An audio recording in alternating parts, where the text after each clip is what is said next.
Ya negara ini kan negara besar yang memiliki sistem ketatanegaraan. Ya diikuti saja proses sesuai sistem ketatanegaraan kita. Ya pemilihan presiden kemarin kan satu paket. Bukan sendiri-sendiri, kayak di Filipina itu sendiri-sendiri. Di kita ini kan satu paket. Jadi tidak bisa menerima presiden atau tidak menerima wakilnya. Ya memang mekanismenya seperti itu. Jadi sekali lagi sistem ketatanegaraan kita memiliki mekanisme yang harus diikuti, bahwa pemakzulan itu harus presiden atau wakil presiden misalnya korupsi atau melakukan perbuatan tercela atau melakukan pelanggaran berat itu baru.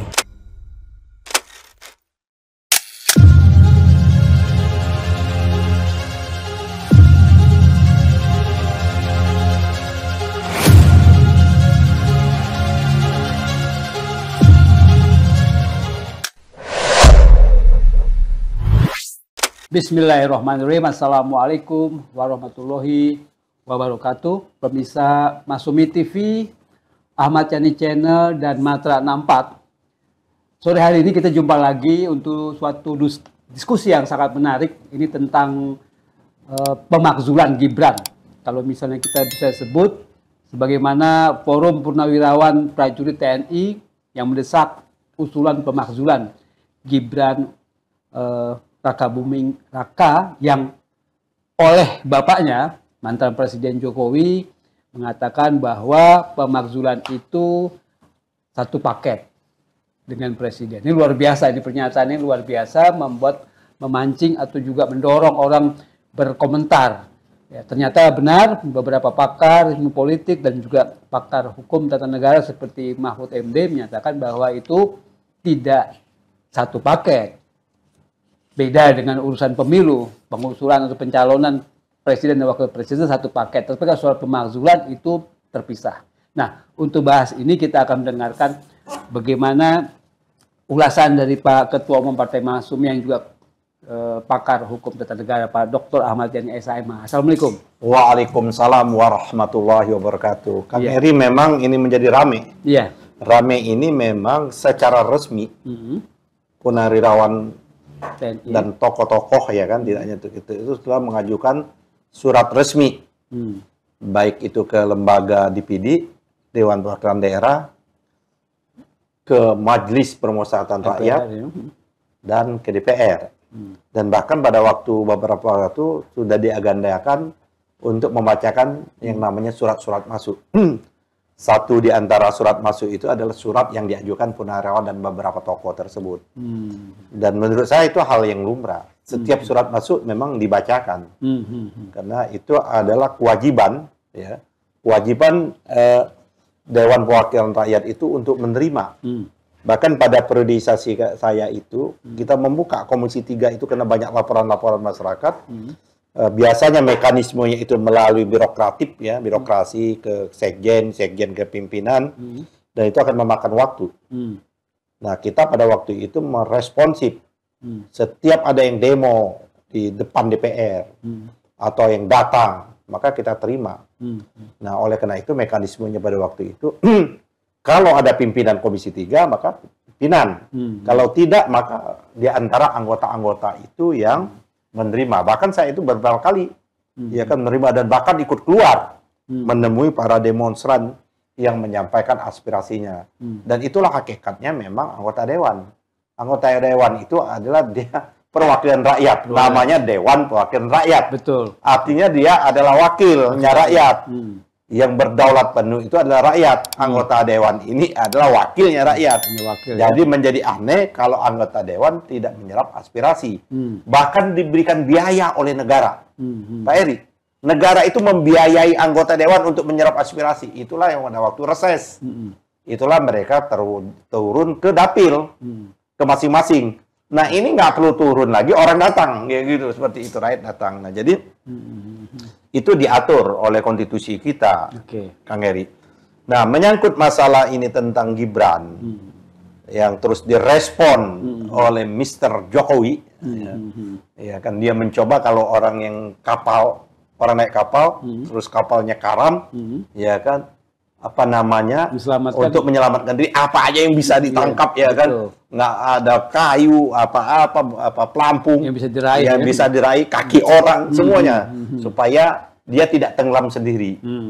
Sekarang secara naluriah, secara kebapaan, ya wajar-wajar saja.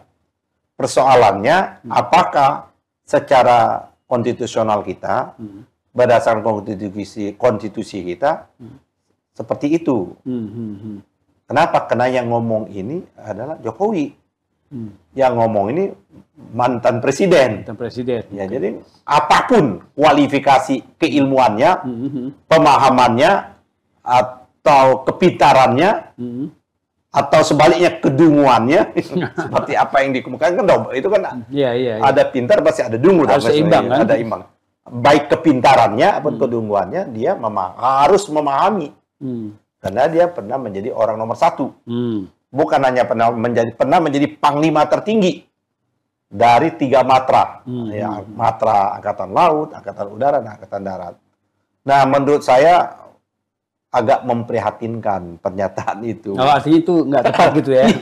Bukan tidak, sangat tidak tepat. Sangat tidak tepat. Iya kan, sangat tidak tepat dan keliru. Sangat tidak tepat dan keliru. Kenapa? Berbeda. Tadi betul, baik yang namanya siapa namanya Siti Zuhro, Siti Zuhro, Pak Mahfud, yang lainnya beda ini. Bab yang namanya pencalonan memang diatur oleh konstitusi. Diatur konstitusi itu adalah syarat calon presiden dan calon wakil presiden karena satu paket dalam proses pencalonan dan pemilihan. Betul. Tapi dalam melaksanakan ya kan tugas tupoksinya ya berbeda-beda. Presiden dan wakil presiden beda. Walaupun kalau kita mau jujur, ini mau jujur, di konstitusi kita ini tidak mengatur tupoksinya wapres. Wapres ini baru berjalan apabila presiden berhalangan atau presiden berpergian ke luar negeri. Dibuatlah namanya wakil presiden menjadi presiden ad interim. Pernahkah terjadi? Pernah. Zamannya SBY. SBY waktu di luar negeri, maka ad interimnya adalah Pak JK. Tapi sepanjang hampir berapa bulan? 6 bulan, 7 bulan ya. 6 bulan sudah lalu kan. Masa kepresidenannya Pak Prabowo. Pak Prabowo kan udah bolak-balik ke luar negeri. Nggak ada mandat. Tidak pernah dia memberikan mandat itu. Bahkan dia memimpin rapat langsung seperti itu. Kita tidak tahu, ya kan, latar belakangnya seperti itu. Nah, oleh karena itu maka kita harus, udah rujukan kita apa? Ya rujukan kita konstitusi saja. Di konstitusi itu jelas pasal 7A itu mengatur. Nih, kita baca nih. Jangan sampai salah. Ini. Presiden dan atau, baik dia presiden dan atau wakil presiden. Artinya apa? Dan atau baik dia satu paket, presiden dan wakil presiden, maupun masing-masing. Ya. Baik presiden sendiri maupun wakil presiden sendiri dapat diberhentikan dalam masa jabatannya oleh Majelis Permusyawaratan Rakyat atas usul Dewan Perwakilan Rakyat, baik apabila terbukti telah melakukan pelanggaran hukum. Jadi dia terbukti melakukan pelanggaran hukum, baik itu presiden sendiri dan ya kan, atau wakil presiden sendiri dan atau kedua-duanya. Itu bahasanya itu bersama-sama. Ya. Melakukan apa pelanggaran hukum berupa apa pelanggaran hukumnya? Pengkhianatan terhadap negara, korupsi, kan? Pengkhianatan, korupsi. Korupsinya apa? Penyuapan, ya kan? Tindak pidana berat lainnya. Perbuatan tercela maupun terbukti apabila tidak lagi memenuhi syarat. Jadi ini kan bisa 3 kategori. Yang pertama adalah pengkhianatan terhadap negara. Yang kedua adalah melakukan tindakan pidana, baik korupsi, penyuapan, tindak pidana berat lainnya. Yang ketiga perbuatan tercela. Iya. Ya. Ditambah 4 sebenarnya. 4 itu tidak memenuhi syarat lagi sebagai presiden dan wakil presiden. Nah sekarang yang namanya punahirawan. Punahirawan kan mempersoalkan. Ini punahirawan berbagai macam persoalan yang dilakukan oleh Wapres ini. Mr. Gibran. Gibran apa namanya? Raka Buning. Raka Buning Raka. Raka. Raka Buning Raka. Raka Buning. Raka Buning Raka ini, apakah selama dia menjabat Wapres ini telah ada indikasi atau dugaan melanggar pasal 7A ini? Nah, kemarin kan mereka melihat peristiwa di MK. Ya, seperti itu. Dari pencalonan tuh ya? Ini memang banyak orang tidak tahu. Kalau saya dari sejak awal menyatakan, di samping pelanggaran etik, moral, yang telah diputuskan oleh MK-MK, tapi ada proses yang menurut saya orang tidak tahu bahwa di sini ada yang namanya skandal. Skandal nih Pak Eri, kalau mau dibuka ini skandal. Skandal Mahkamah Konstitusi. Kalau berani Mahkamah Konstitusi membuka, kapan gugatan ini diajukan? Gugatan ini diajukanlah oleh anaknya Bunyamin, tapi sempat ditarik. Pak Eri. Ditarik ya? Ditarik sudah berarti sudah nol, nggak ada lagi gugatan itu. Terus masuk lagi gugatannya. Masuk baru dari yang sama juga. Masuk lagi artinya harus mulai lagi dengan tahapan pendaftaran. Dan itu dilakukan pada hari libur. Bisa dicek. Harusnya didaftar pada nama register perkara, diproses di persidangan dulu, ya kan? Baru setelah itu diputus. Ini tidak ada proses itu. Dia pakai nomor yang lama. Nomor lama sudah dicabut. Gitu. Nomor register ini secara hukum administrasi. Betul. Udah dicabut. Karena sudah, artinya nomor itu sudah tidak ada lagi. Tapi kok masih dipakai? Ini kan berarti ada keterlibatan di proses kesekretariatan. Harusnya dia cek, siapa yang memerintahkan kesekretariatan ini menerima pada hari libur? Terus siapa yang memerintahkan bahwa sekretariat ini tetap memakai nomor yang lama? Kan ada nomor-nomor, setelah dicabut kan ada gugatan-gugatan baru. Yang lain ya? Iya, seperti itu. Terus ditunjuk dong hakim yang untuk memeriksa dulu, sisanya ini. Diperiksa dulu. Oke, nggak tunjuk. Artinya ini perkara ini harus diperiksa dulu. Nah, setelah diperiksa baru ada rapat permusyawaratan hakim. Ini nggak sekonyong-konyong rapat memutuskan kayak gitu loh. Inilah yang saya kemukakan skandal. Seperti itu.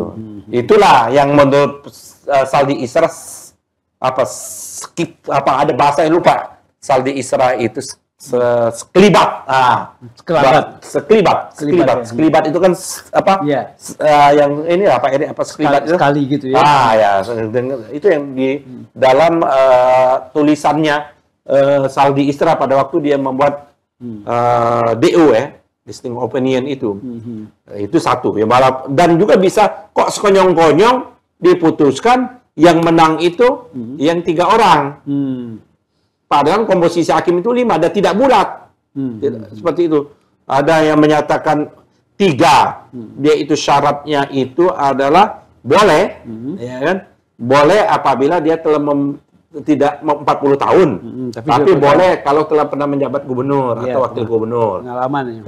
2. Boleh. Tidak hanya gubernur, bupati. Itu hanya 2 orang. 2 atau 3. Jadi nggak bulat.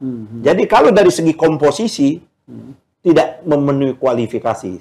Kalah yang bupati ini saja. Tapi kan itu udahlah. Peristiwa itu udah selesai Pak Heri. Kan kita nggak ya suka atau tidak suka. Kan skandal itu. Iya. Skandal kan kadang-kadang agak panjang. Iya. Tapi kan suka atau tidak suka bahwa dia sudah dilantik. Oh itu ya. Iya kan? Suka atau tidak suka kita. Proses. Ini kan proses politiknya, bukan prosesnya. Dia sudah dilantik. Oleh karena itu menurut saya ada persoalan. Persoalannya apa? Pupu Papa. Pupu Papa itu kan memang dia. Dan dia tidak pernah menjawab. Bisa dijawab, iya. Tapi saya buat pada waktu saya sebelum Capres Cawapres. Kan orang kan tidak boleh dihukum oleh perbuatan masa lalunya. Saya tidak setuju juga Pak Heri. Itu kan sebelum dia, itu kan 2014. Nggak boleh kita hukum Gibran dengan masa lalunya, gitu loh. Tapi dia wajib, ya kan, menjawab. Tapi dia tidak pernah keluar dari sepatah kata pun tentang Pupu Papa itu. Artinya mendiamkan. Artinya dia tidak merespon. Itu perbuatan tercela Pak Heri. Jadi bisa masuk di situ. Bisa masuk tercela itu. Tak kala Pupu Papa itu berame, dia tidak merespon. Dia tidak jujur menjawab. Harusnya dia jawab secara jujur, betul saya. Clear itu Pak Eri. Kalau dia jawab itu betul saya, tapi itu saya lakukan dan saya mohon maaf. Sudah selesai. Selesai karena itu adalah masa sebelumnya. Tapi karena dia tidak menjawab, itulah menjadi perbuatan tercela itu. Dia tidak gentleman. Tidak kesatria seperti itu Pak Heri. Bisa masuk pintu masuk itu. Yaitu pasal 7A tadi. Melakukan perbuatan tercela. Satu poin itu. Bisa itu. Yang kedua, baru-baru ini lagi juga. Judi online. Judol. Melalui akun Instagramnya. Juga dia tidak menjawab. Iya, tidak menjawab. Tidak ada respon sama sekali. Tidak ada respon. Itu dia sebagai pejabat publik wajib untuk menjawab. Jadi menurut saya Pak Eri, dua sumber atau dua kasus ini bisa dijadikan dasar oleh DPR untuk menindaklanjuti. Apa tindak lanjuti itu? Ada membentuk yang namanya hak angket. Hak angket ya DPR. Hak angket DPR dulu menyelidiki. Menyelidiki Pupu Papa yang tidak dijawab. Apakah perbuatan si Gibran ini, tak kalah kasus Pupu Papa ini mencuat, dia tidak merespon, dia diam membiarkan, tidak keluar dia, masuk memenuhi kualifikasi perbuatan tercela atau tidak. Biarkan DPR yang menentukan. Yang kedua, judol. Sama juga. Betul. Dari DPR, kalau nanti DPR bersepakat bahwa ini memenuhi kualifikasi perbuatan tercela, ya hak angket nggak usah lama-lama. Apa ini? Cukup tentukan 2 minggu bekerja, bisa kok. Cepat itu. 2 minggu. 2 minggu lah. Atau 3 minggu, Pak Eri. 3 minggu, saya tim langsung ke paripurna bahwa tindakan Wapres yang tidak memberikan respon, yang tidak membiarkan sehingga terjadi kegaduhan atas peristiwa Pupu Papa yang sebelumnya, dan yang kedua atas peristiwa judi online yang diduga dia bermain judi online itu, yang juga dia tidak merespon, maka DPR sepakat bahwa ini memenuhi kualifikasi yang namanya perbuatan tercela. Tok. Nah, setelah itu kan tidak langsung Pak Eri, nggak boleh. Naik yang namanya itu bisa 2 hari. Setelah itu 3 hari. Hari berikutnya beberapa orang, 25 orang menyatakan hak menyatakan pendapat. Hasil temuan angket ini, DPR setuju menyatakan tindakan yang dilakukan oleh Gibran berdasarkan angket itu. Bersepakat juga DPR menyatakan haknya betul-betul bahwa Gibran telah melanggar pasal 7A ini, yaitu melakukan perbuatan tercela. Ketok palu juga di paripurna, selesai. Artinya secara politik rakyat seluruh Indonesia melalui wakilnya yang ada di DPR setuju bahwa Gibran telah memenuhi kualifikasi pasal 7A, yaitu perbuatan. Udah, masuk lagi, tarik set. Kan mekanisme konstitusi kita. Kirim ke Mahkamah Konstitusi. Sidanglah di Mahkamah Konstitusi, Pak Heri. Bersepakat pula bahwa betul telah memenuhi kualifikasi itu. Ketok palu juga. Dari Mahkamah Konstitusi balik lagi ke DPR. DPR membawa kepada Majelis Permusyawaratan Rakyat. Simpel. Dan ini konstitusional. Tidak paket. Jadi pemahaman bahwa menyatakan bahwa harus bersama-sama Pak Prabowo Presiden, di mana bersama-sama? Tindakan ini tindakan individual. Beda ya. Tindakan ini adalah tindakan masing-masing. Kecuali tindakan ini berdua. Sama. Ini. Jadi Pak Mr. Jokowi, Pak Jokowi, sorry to say, maaf, ada keliru. Anda tidak tepat berdasarkan konstitusi. Di konstitusi itu dan atau. Dan atau artinya boleh berdua-dua, boleh salah satu. Dalam konteks ini, yang diduga telah memenuhi kualifikasi pasal 7A ini adalah Wapres. Jadi ini on the track, Pak Eri. Dan ini menurut saya bisa dilakukan. Pertanyaannya begini, kita boleh optimis, boleh juga pesimis. Gitu. Artinya jangan sampai layu sebelum berkembang. Konstelasi DPR memungkinkan. Saya kira jangan itu dulu, Pak Eri. Jangan kita bicara konstelasi. Sekarang ini sudah bergilir di DPR. Sudah dikirim surat secara resmi. Tinggal DPR beberapa orang selidikinya dulu melalui hak angket dulu. Kita baru tahu nih angket ini berjalan. Kalau kita lihat dari statementnya Presiden Prabowo, kita lihat statementnya. Sampai saat ini saya tidak mendengar atau belum menemukan pernyataan Pak Presiden Prabowo menyatakan stop, udah jangan. Nggak ada. Bahkan Presiden Prabowo menyatakan salah. Salah alamat. Alamat yang tepat itu ada di DPR untuk menyampaikan surat itu. Oh, yang kemarin itu ya, kan itu dong. Iya. Artinya Pak Prabowo menyatakan silakanlah sesuai dengan mekanisme konstitusi. Di DPR aja gitu. DPR, dan itulah yang benar, Pak Edi. Dan itu sudah dilakukan. Dan itu sudah dilakukan. Bahkan justru kalau Pak Prabowo malah menghalang-halangi, perbuatan menjadi tidak benar.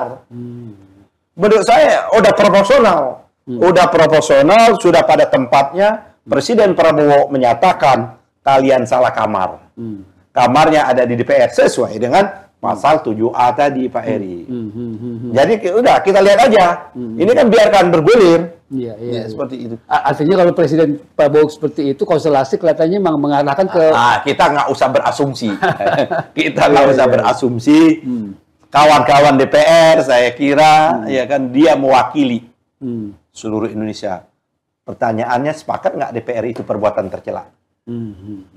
Kalau saya menyatakan itu udah telanjang bulat, Pak Eri. Udah terang benderang yang dilakukan pupu papa atas perbuatan tercela. Kalau ada DPR menyatakan bahwa itu bukan perbuatan tercela, berarti dia sama perilakunya dengan itu. Iya. Begitu juga Dudol. Kalau anggota DPR menyatakan bahwa tidak, ini bukan perbuatan tercela, berarti dia juga sama. Berani nggak dia? Saya kira nggak berani anggota dewan seperti itu. Iya, artinya. Nah, yang penting ini surat ini kita udah memberikan ucapan terima kasih ya kan pada pimpinan DPR, ada Ibu Puan, ada Pak Dasko, ada Pak Saad Mustafa, ada siapa lagi tuh anggota-anggota pimpinan DPR itu sudah mengumumkan surat masuk. Berarti serius. Ya, gitu. Tinggal ditindaklanjuti setelah surat masuk. Dibentuk saja yang namanya pansus angket. Udah. Sebentar kok. Kalau mau outsourcing ke saya, karena saya pengalaman buat hak angket. Berkali-kali di DPR. Saya bisa buat itu. Alasan kalau mau pakai, tapi kawan-kawan DPR jago-jago lah. Saya yakin ini insya Allah jalan lah. Oke, mudah-mudahan kita berdoa. Ini kan demi kebaikan bangsa. Iyalah, kita kan juga seperti itulah seperti itu. Oke. Terima kasih Pak Ketum, dan kita dengarkan pemirsa tadi sangat menarik ulasan dari Pak Ketua Umum sebagai pakar hukum. Kan belum ada loh yang mengulas bahwa orang kan apa ya kan menyatakan pupu papa udah masa lalu, peristiwanya masa lalu, responnya masa sekarang. Itu bisa itu ya? Iya dong, dia berkewajiban merespon itu sebagai wapres gitu loh. Harus merespon. Kan meresponnya, karena dia tidak merespon itu bisa dikualifikasi kan perbuatan tercela gitu loh. Cuman kalau dia merespon, betul saya, tapi saya minta maaf karena itu peristiwa. Oh kita lain. Maafkan. Ada pengakuan kayak model yang namanya Bill Clinton, kan mau di-impeach dia. Di-impeach bukan urusan ese-esenya, tapi berbohongnya, tidak mau merespon. Tapi kan akhirnya dimaafkan Pak Eri. Oke, bangsa kita ini pemaaf, tapi yang jelas jangan diulangi lagi. Tidak hanya yang dihina bapak-bapak itu Pak Prabowo, banyak kan pihak-pihak seperti itu. Nah, begitu juga peristiwa yang kedua, judi online. Itu perbuatan tercela. Bisa, betul saya main game judi online. Saya ampun, minta maaf kepada rakyat Indonesia, saya tidak akan melakukan lagi. Kan bisa. Panggil, DPR berhak memanggil. Bisa nggak DPR? Kita dulu pernah manggil kok. DPR. Kenapa DPR sekarang nggak berani? Dulu zaman saya, Wapres kita panggil. Sebelum saya, Gus Dur diambil. Panggil presiden juga. Terima kasih Pak Ketum, terima kasih pemirsa sekalian. Mudah-mudahan bermanfaat. Kita nanti akan jumpa lagi dengan topik yang berbeda. Assalamualaikum warahmatullahi wabarakatuh.